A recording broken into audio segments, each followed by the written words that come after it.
lemonade and cookies. How much? 5 cents, miss. Oh, well, Mommy can't complain about me spending that kind of money. Quelle surprise! They're scrumptious. Here you go. Well, I'll just have to drop in again. Au revoir, kidlets.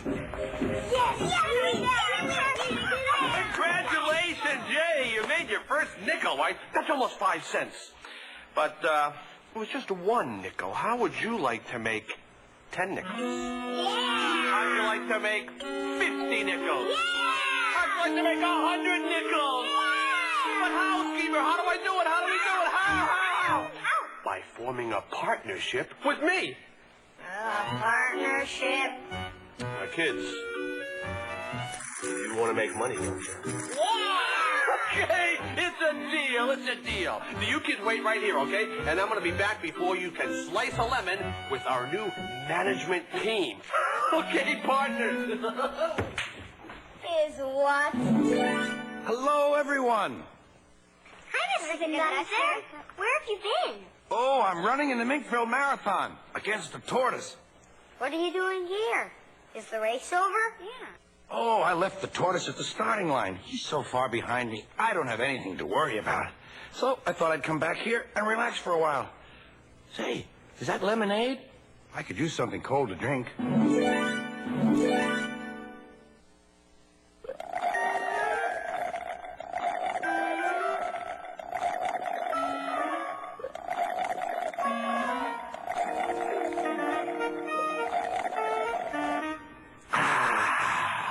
That's better.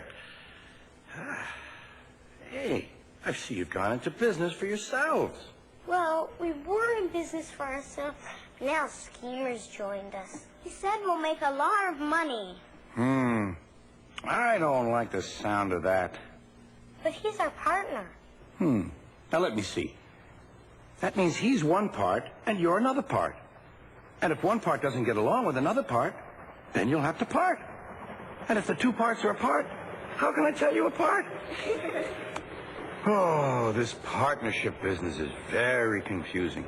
If things keep going like this, you'll end up like Donald and Douglas in the brake van. Who are they? You don't know the two Scottish twins, Donald and Douglas? Of course you don't know Donald and Douglas, because I haven't told you about Donald and Douglas. Or was it Douglas and Donald? Do you have time to tell us a story? I mean, aren't you supposed to be running a race against the tortoise? Don't worry about him. He probably isn't even to Point Pokey yet.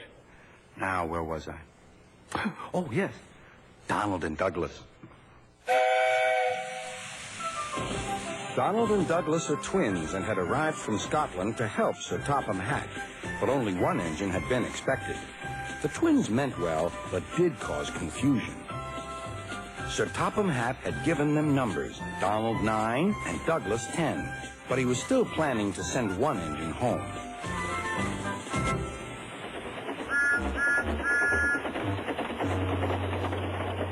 There was a brake van in the yard that had taken a dislike to Douglas. Things always went wrong when he had to take it out. His trains were late, and he was blamed. Douglas began to worry. Donald, his twin, was angry. "You're a muckle nuisance," said Donald. "It's to leave you behind I be wanting." "You can't," said the brake van. "I'm essential." "Ah, are you?" Donald burst out.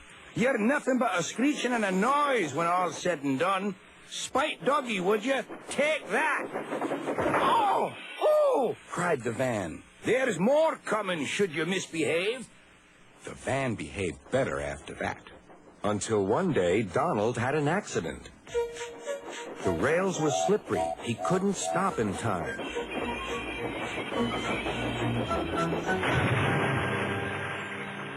Donald wasn't hurt, but Sir Topham Hatt was most annoyed. "I am disappointed, Donald. I didn't expect such clumsiness from you. I had decided to send Douglas back and keep you." "I'm sorry, sir," said Donald. "I should think so, too. You have upset my arrangements. Now, James will have to help with the goods work while you have your tender mended. James won't like that. Sir Topham Hatt was right. James grumbled dreadfully about extra work.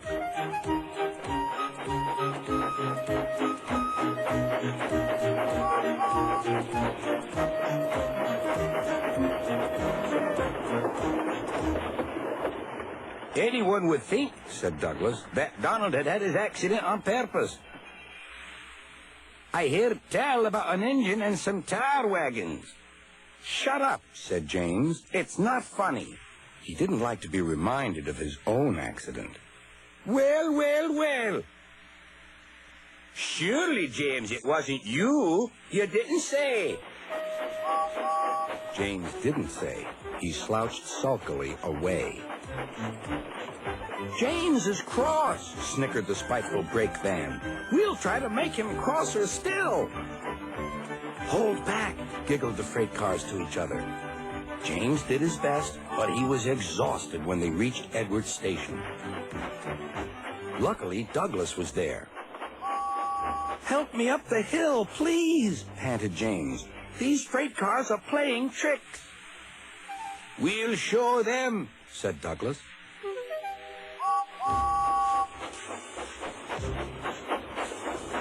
Slowly but surely, the snorting engines forced the freight cars up the hill. But James was losing steam. I can't do it! I can't do it! Leave it to me, shouted Douglas. The conductor was anxious. Go steady! The van's breaking! The van was in pieces. No one had been hurt, and soon Edward came to clear the mess. Sir Topham Hatt was on board. I might have known it would be Douglas, he said. Douglas was grand, sir, said Edward. James had no steam left, but Douglas worked hard enough for 3. I heard him from my yard. 2 would have been enough, said Sir Topham Hatt. I want to be fair, Douglas, but I don't know. I really don't know. Sir Topham Hatt was making up his mind about which engine to send away, but that's another story. So, as Donald and Douglas learned, sometimes it's better to go about your business and not get sidetracked by the likes of a nasty brake van. Hello, partners and soon-to-be Lemonniers. Gather round while I introduce to you our new management team. I'm speaking of my nephew, Little Schemee.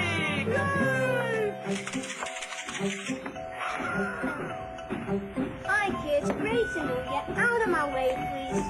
Now, first thing first, we raise prices. Lemonade goes up to 6 cents, and cookies go up to 7.5 cents. There's no such thing as 7.5 cents. Okay. Ow, ow, ow. Twist my arm. We make it 8 cents. You gotta love this kid. You gotta love him. And hey, let's put more water in the lemonade. Always thinking, always thinking. I don't know where he gets it from. I really, really don't. And such impeccable taste in clothing. Kids, listen, now I want you to be listening to everything that Schemee has to say, okay? Because his ideas are... they're beautiful. Okay, some rules for customers. Everyone, repeat after me. You touch it, you bought it. You touch it, you bought it.